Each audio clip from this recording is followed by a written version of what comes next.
Welcome to Cover 24. It's your host, Bflo, co-host Cease. What up? We're just talking about mentors in the community.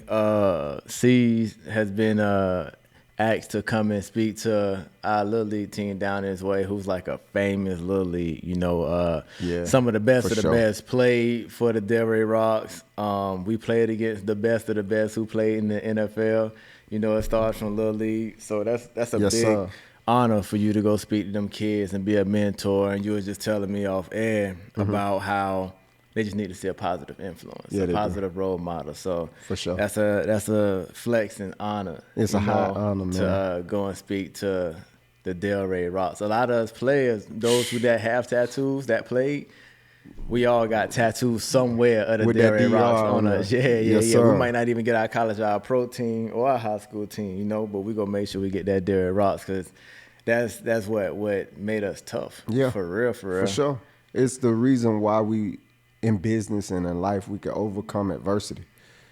So it's a high honor, and I said yes right away to the offer. So Saturday. Crazy how young kids in football start. They started at like 6, 7 years old now. You know what I'm saying? 6 and under. 6 and under. So and playing tackle football, all the way up to whenever you can call it on your own if you blessed, or if you like the kid that had the question for us today, about him not signing right out of high school. Right. And he wants to know, he's done sat out an official year, and he feels that his clock is ticking. Okay. Should he go ahead and start life and start learning a trade or a skill because he haven't signed with a college yet? He don't have the finances to pay for college. Or should he still try to push and see if a scholarship will come from somewhere if he continues to train and go back to his high school and see if they can reissue his film out some way? To tell you the truth, I can answer that honestly and quickly. Do you still have the passion to play? Because if you do, there's no way in 1 year you should be giving up on your whole dreams. For sure. One of our best friends, Jason Broadness, he worked for 4 years out of high school before he got his first opportunity, went to junior college, became an All-American and earned 4 scholarships and signed to North Carolina A&T. You're talking about 6 years after high school, 4 years after high school, he got his first opportunity, but he never not wanted to play. So do you have the passion? And another thing, some of our other guys, like you even went to prep school, and some other guys we know. That was tough. That's tough, but you had to want it. I seen recently one of the ball players on Tennessee Volunteers, the rush linebacker that they have, a really great DN/rush linebacker.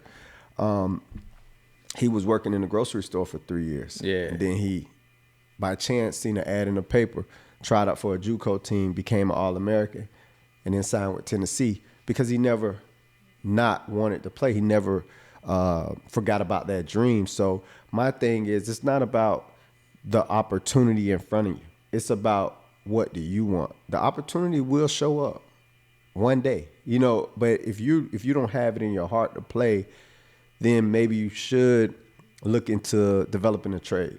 Yeah. If you do, you need to be working and preparing for that opportunity, because opportunity is a visitor, and when it show up, if you ain't ready, talking about, I wasn't working out because I was in between thoughts, it's gonna come and go. So stay ready so you don't have to get ready. So that's great feedback, and I would say to piggyback that, how you said if his passion was there. If it's there. If your passion there, you're never supposed to give up on what you love and what you believe that you want to do. When I was coming out of high school, I didn't have any offers. It was because my grades was low. I wasn't qualified for the SAT, and that's why I had to go to prep school or whatever. It wasn't just because of my play, but whatever it is. I still ain't have an offer. Not having an offer is not having an offer, no matter what was the the reason. The reason for it. Okay. And with that, I just say to this kid, do your research. There are schools out there that's looking for players. Right. some private schools looking for players who have a postgraduate kind of school or program going that you can go play for. And you might not even know it's there. It could be in your backyard. Yep. It could be you have to travel 45 minutes to this school that's considered a prep school. Go do that. And you can still get a scholarship to anywhere. I don't care if it's the NIIA, whatever the proper name is. No matter, Ivy League, whatever it is. You want to play college football. And the way the portal is now, you can keep transferring up if you want. If your dream is to play D1 ball, you can keep transferring up, but you got to start somewhere. Yes. And that somewhere is you not giving up and doing your research to see if it's something you can do and not just waiting around for somebody to That's a dope see point. where you are. Yeah. You go make it happen. Do your like, research. You want to get there.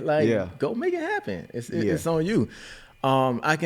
The actor from The Office, his name was Jim Halpert? I think it is, something like that, right?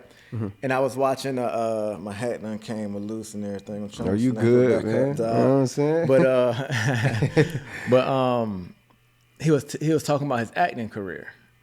And he was telling his mom that he was going to New York for 3 years, right? To see if he can make it in acting. Okay. And it was interesting what his mom said. His mom said, just do me a favor. In 3 years, if you don't make it, like, come home and start life because I'm your mom. I'll never tell you to give up on your dream. Like, don't put me in that position because I'll never tell you to give up on your dream and just forget acting. But if you see it's not working, give yourself a timeline. Even if it's not 3 years, give yourself a reasonable timeline. Right. And then just promise me that you will start to look in another direction. So you think he should probably allot some time to give it a chance first? Give it a chance first. Oh, that's good. That's good advice. And you'll know. You're getting feedback. Yeah. Or you gonna know if you getting better. If you get more explosive, you get more faster, because real talk. You gotta be fair with yourself. Yes, you do. And know if you can earn a scholarship also. If you're just a kid that's unathletic, it's the reason why you don't have offers, you barely played, then you might have to see the writing on the wall. You have to be realistic. Be realistic with yourself. And that's tough sometimes for kids when you talk about being realistic with yourself and chasing your passion, because some kids are just insecure. Yeah. And they actually do have the talent, but in their head they believe that they should move on. I had a player that was coming out of high school that was great. He had the size. He was 6'6", 6'7", offensive lineman, 300 and some pounds, great run blocker, great pass blocker. He would have been in the NFL easily. If he just believed. If he just believed in himself. I know you're talking Everybody was believing in him besides himself. And he actually had a chance to go to prep school. Still. And he went, and he just felt like he got injured a little bit his first year there, but he just kept feeling like, I can't do this. This might not be for me. Damn. But it was like everybody was believing in him except himself. If he would have just put his mind to it, he would have realized he was easily the best person on every field that he almost stepped on. Every time. So it's so blurred when it comes to kids, when it comes to being insecure. And who's speaking directly to them. Having a passion and being realistic. Yeah. And who to take that advice and that just... What's the word I'm looking for? Not advice. Just whatever you're taking in from whoever. Though. Like, that knowledge, whatever you're taking in, just make sure for them, they're trying to make sure those are the people I should be listening to. Yeah. Who you getting it from? Because it might not be family all the time. Family will tell you quick, like, stop trying to chase that football thing. You need to work a job. Get a real job. Yeah. So it's hard for kids, today. To know who to listen to. But influence, the power of influence, the fact that, who are you around? Because you ain't just listening with your ears, you're listening with your eyes, you're taking in things spiritually you don't even know you're taking in. So if you're around a bunch of people who don't believe, then eventually that sentiment is going to rub off on you. So it's one more thing I like to add to that. You got to learn how to separate yourself from people who are not chasing dreams and at least be in the winner's circle with people who are chasing dreams. Because not to cut you off. Good. Not cut That's you off. good. I just want to ad lib on that, and I want you to elaborate too, because people that's not chasing dreams, they don't have nothing to lose. Nah. So they're never going to have the same drive, the same focus. And when you around people that don't have nothing to lose and you have everything to lose, Oh man, that's a scary position to be in, and you don't even know that. it's a bad one to be in. You know, so I just wanted to say that while you was going through your Yeah, I was just saying, like, just to go back into what you just said and what I said, you hit it back over to me. You got to separate yourself. Like, if you want to be different, you got to be set apart. and it's hard for kids because these are the kids they grew up with. Yeah, you know, that's so the comfort zone. That's the hard part for kids because when you're adults, you have so many things pulling you in different directions that if you do separate from certain people, you won't feel isolated. Yeah. When you were a kid, You don't these have 4, that. 5, 6 dudes, these are dudes you grew up with from day one. It's like, Yeah. if you isolate yourself from them, who are you going to hang with? Who you gonna walk to the store with and all Yeah. that? Yeah, I know what you're saying. So it's tough for them. So even while making your friends, if you're young enough, even now, I don't care what grade you're in, high school, college, middle school, elementary, have a diverse group of friends. We talked about that before. Everybody that look like you don't have to be your friend. Everybody your age don't have to be your friend. Nope. You know, I have friends who's 60 and 70 years old who I go golfing with and go out to eat with just because they open me up to different things. Knowledge. So while you in school, don't let your football or basketball or baseball or softball or volleyball friends be your only friends that you hang around with. True. Have regular students or different people that's different from you. Have those friends as your friends because once you start to isolate yourself, like you said, and chase your dreams, Yeah.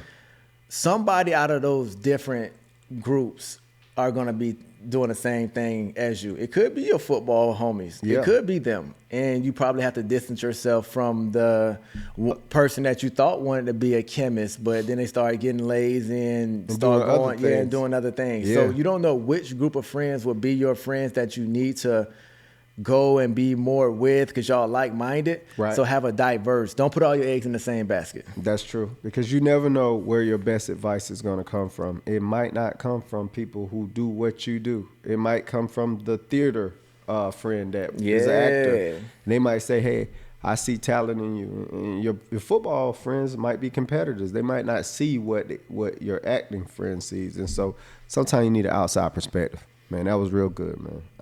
I hope that you give it, like you said. You said give it a few years. Give it And see if you gain some traction. Okay. Because once you start working your trade or working your career, Yeah. you're pretty much going to do that until the You end die. of time. Like, you know, Yeah. even if you're going to be an entrepreneur, you're going to be an entrepreneur to Till the you end die. of time. Yeah. Football or sports or basketball, baseball, whatever sport that you set out for that 1 year and you're trying to get into, you only got a window. It's a window. So mash the gas in that window to see if something go happen. Right. Because you're going to always regret it if you don't. And you never know what avenue leads to the next. Like, football may not take you to the pros. It may take you to meet somebody one day, and then you go into that thing you were going to go into. Or it might teach you, man, people don't understand what football and sports do for people. It Right. teaches you going to college and just playing football. What if you don't make the NFL? So what? So what? But if you want to be an entrepreneur and run your own company, football teaches you how to work with people from different backgrounds. Yes. They teach you how to basically sure. be a leader because people confuse being a leader with just instructing. Being a leader or being a captain on a team is about getting the best out of everybody you're dealing with, right? 3 different players right here. I might motivate you by telling you every play, like, come on, man, get on it. Like, what's up, dog? He doing you. That might motivate That's you to real. play well. Another person that might be like, hey, you got it, man. Just positive affirmation. Like, Yep. you know, like, you got it, man. He caught 2 touchdowns. So what? Positive Everybody gave up. Yeah. reinforcement. Yep. So he might be like, oh, yeah, you're right, and play better that way. Right. Someone else you might just got to ignore. Like, you look at him, he look at you like, hey, I got it, bro. Don't even say nothing to me. If you say something to me, Yeah. it's going to mess me up. Like, Yeah. I It's see gonna the throw it look. off. I know. I Yeah. need you to know I know I'm tripping. Yeah. And that's what we're going to do. But Yeah. a leader knows how to get that out of everyone because everyone is different. Yep. You know? So, And you can learn those skills. and those skills you can take into your company that you run. When you're hiring a chairman, a CEO, and Yeah. your employees, you know, like, different things are going to motivate different people. When you sit Yep. them down and talk to them to get, because at the end of the day, when everybody's for the same franchise and same company, it's only one goal that everybody is trying to reach. When you're running your company, it's only one goal that we're all trying to reach, whatever that goal is. Yeah. And my job with running this company is to make sure everybody do that job to the best of their ability. And it's my job to get the best out of them. Max effort. And football, man, it puts that in you and instills that in you, and just different things that sports and football and things like that do. Man, you take that to the regular world, like it's crazy how prepared you are for the regular world. You know, even when you little things like this, you go over your third down package. Hey, they go hit us with this. You know this coming. For the first 5 third downs, they hit you with the opposite thing. You got to just adjust. And same thing in life. Yeah, same thing in life. Yeah. Like things are supposed to go this way, that way. It don't. Adjust. Don't even panic. Like we don't know to panic. We just know to adjust and figure it out and go. Right. So and I would say this right quick. Don't think that life is easy. Don't think that anything, if you get in the work world, it might take you 4 years to get the job you talking about. You're not just going to get that job. Football, sports is a microcosm of life. Like you start playing sports and you say, well, the other guy, he signed and he got a fairy tale life. Yeah, you think that, but you don't know what happened early and you don't know what's going to happen later. So everyone's timing is different. You can get the same goals and you can attain them, but attaining those goals is going to be in different timing. So you don't just give up on stuff because it's not right there in front of you. Yeah. So this is going to teach you, like you say, for life. If you really want to play sports and you want it, and just because 1 year didn't happen, you need to put yourself in a position where you give maximum effort for 3 years or whatever to get your goals. And that in itself is going to teach you how to attain things, but never give up. Because in the work world, you ain't just walking in nowhere at the top. Yeah. That ain't happening. They might fire you on the first day because they have a probationary period. So if they do, what you going to do then? You're going to say, well, I'm giving up on being a construction worker because they gave up on me the first day. You got to train yourself how to sustain effort and how to stick with something. It's called stick-to-itness. So I would say use sports as a training ground to get yourself prepared for life. That's all. There you have it. I mean, and like we said before, everything that we talk about on here is just to give you perspective. That's it. You know, just give you perspective so you can hear different things and different outputs and different avenues on the viewpoint that you have, just to see it from so many different ways, because as humans, we're trained to see things our way. Like, it's just that we can't help it. Nature. Yeah, it's the nature of being a human. That's it. So for us to just, just broaden that and you hear it from a different way, that's what we about, man. And before we get off, I just want to go over this last question. Okay.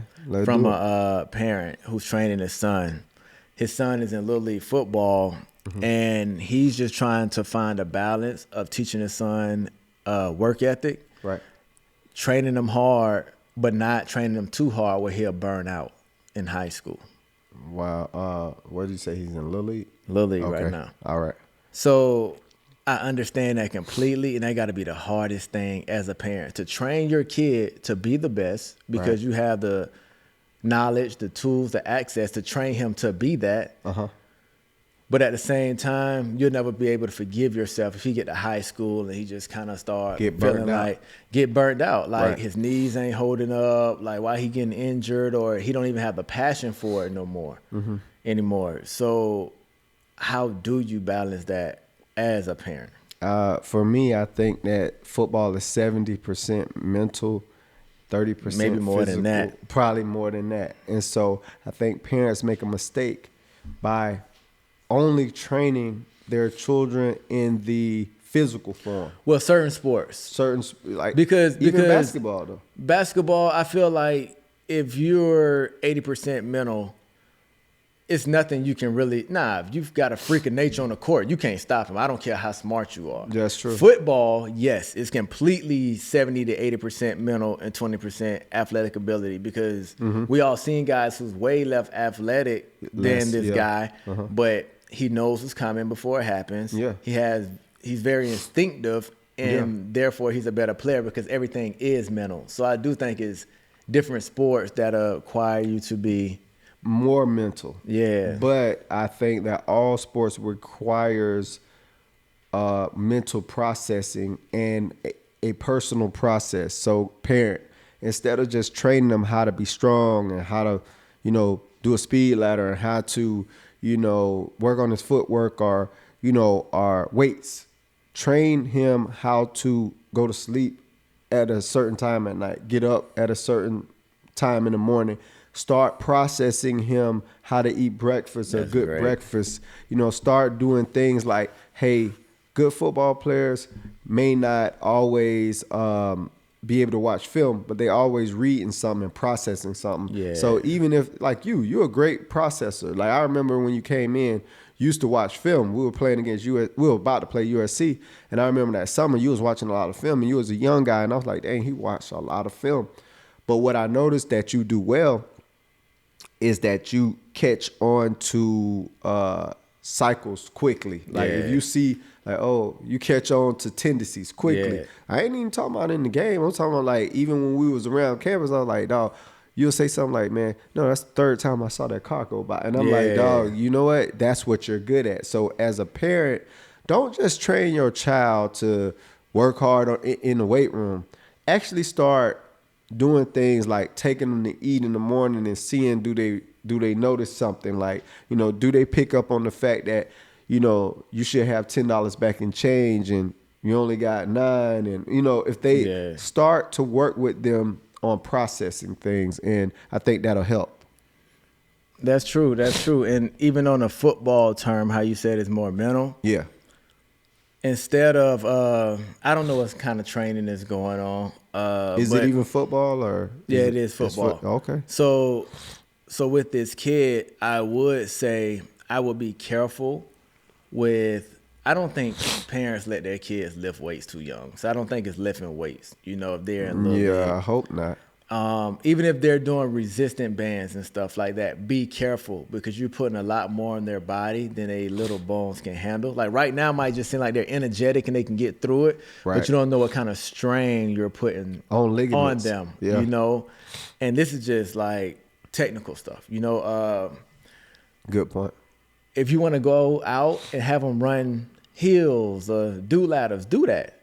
He's a kid. He can run through ladders, run through hills. But if it's any kind of resistant stuff at a young age, then I'll say it's a little bit too much. Why, though? Do you think that it's too much as in it's making him not enjoy it, or too much as in it's hurting his ligaments and bones and stuff? It's more bones and ligaments. Okay. Because I've seen a lot of athletes throughout my time playing from Little League to the NFL where sometimes players' bodies just can't hold up. No, I know. And I've talked to a few players that their bodies just can't hold up. And the common denominator was, man, since I've been 4, 5, like I've been doing this and running with parachutes and doing this. Right. And the common denominator is like, I wonder if you put too much like torque and everything on your body at such a young age that it's starting to break down like right now. Possibly. Possibly. Like I'm not a scientist, but I don't know. But I think that could be a reason. But like you said, it can be mental.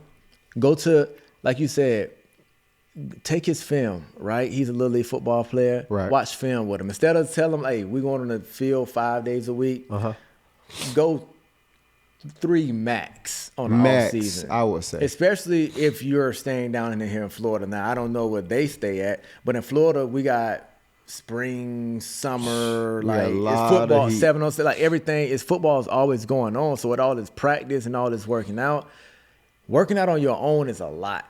Oh yeah. Mixed in with that. So I would say like don't go on the field as much as you used to, but go in the film room and say, all right, you bounce that outside. If you read this block, why wouldn't you cut this up right here? I know you still scored, but look how easy of a run it'll be. So, like you said, just processing things when he get on the field, when he take that hand off, he's not thinking, I'm just gonna outrun everybody to the outside. It's like, let me read my block and let me see how it's setting up, because you're doing nothing but training him for when he gets to that high school and college level to be patient, wait for a block. Now, if I gotta hit it outside, I can. Yeah. But let me just see if it's an easier way, and he's processing just the line of scrimmage, because you know how when we played corner and they had us play in the box sometime at boundary corner, you basically at safety. You got to know we how to always run said fit. like, how can't people stay in their gaps? Like How? it's almost like second nature to us. Like you know when this block folds, this block pull, you know where you're supposed to play fit off it. each other. Yeah, you play off each other. Yeah.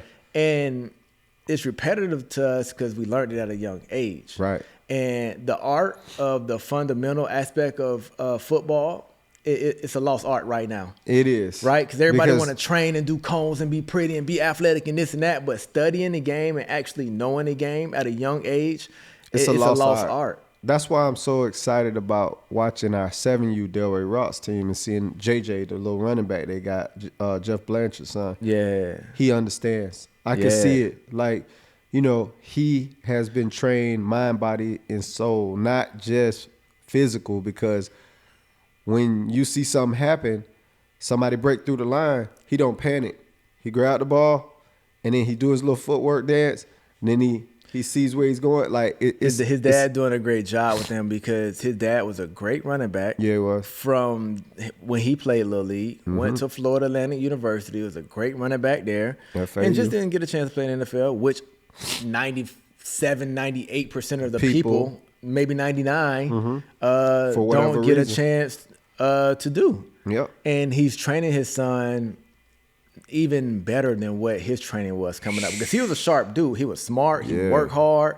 Like, it was nothing that was going to stop that guy. Right. So he's just instilling that in his son at a younger age. He felt like his switch probably clicked on in middle school or high school. It's like, nah, I'm going to turn that switch on my son at the age of 5, 6, you know. And he run track. Yeah, so that's one thing I regret that I did that I didn't do, because that's the only thing that hurt me when it came to the NFL Combine was my 40. So that's nothing. All that's going to do is help you on the field. So shout out to what he's doing with his son, and what a lot of parents around the country are doing with their kids, whether they're single in a 2-parent home, taking their time on their own to ensure the best for their kid, like Lamar Jackson's mom. You know, she is I can't amazing. speak on their personal life on if a man was present or not, but you hear what his mom did. Like, she helped throw the ball with him. Yes, she made him tough and made sure she went to the games and did what she had to do. She made for sure he her was son. in the house. You know, so it's not just like men, it's women that do the same thing. Yes. That's just like, it's amazing. Just giving your kid that chance. That's all you have to do, is just give them the chance to be. And how do you not overtrain them though? Like, do you give them days off? You said 3 days a week, right?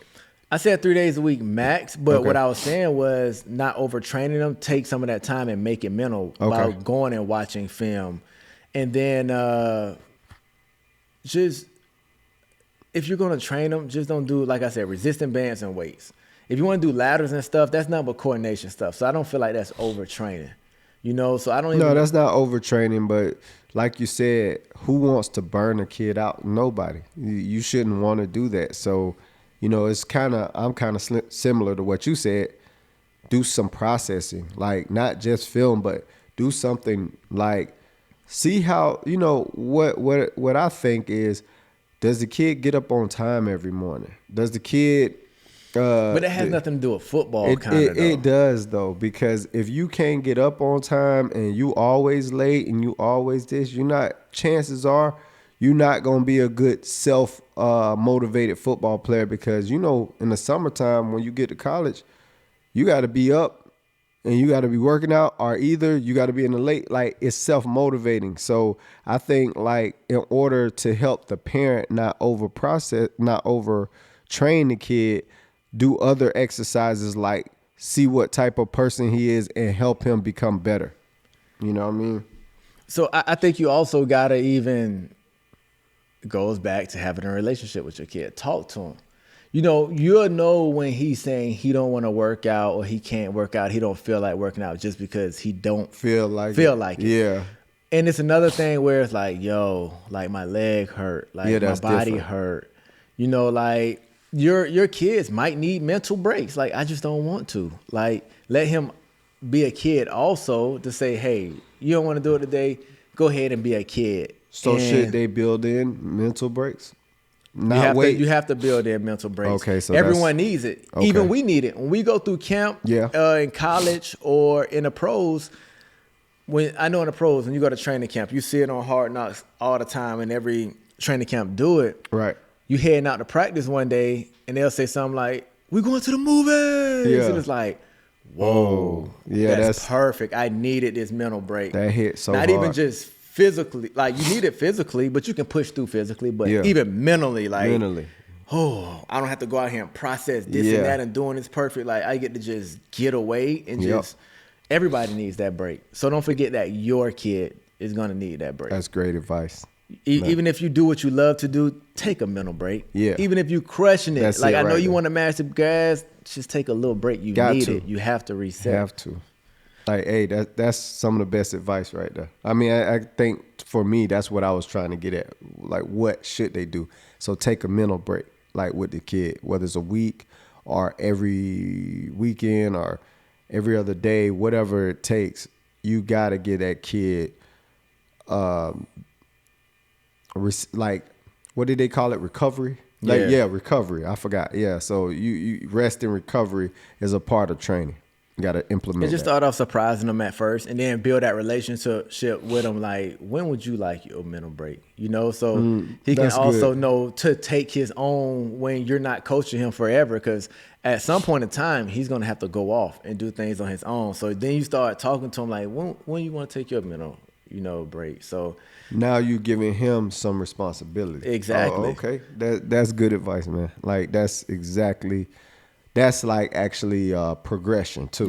Yeah, for sure. I feel that. You always got to try to progress your kids, man. Got to. So that's what we have for you today for Cover 24. We love that you even in your kids' life trying to push your kids, to be the best they can be, because they're going to need that push. And don't take your hands off of them. Be with them and develop that relationship with them so they can have every step of the way. Man, it's your host, Bflo, co-host, Cease, and we out.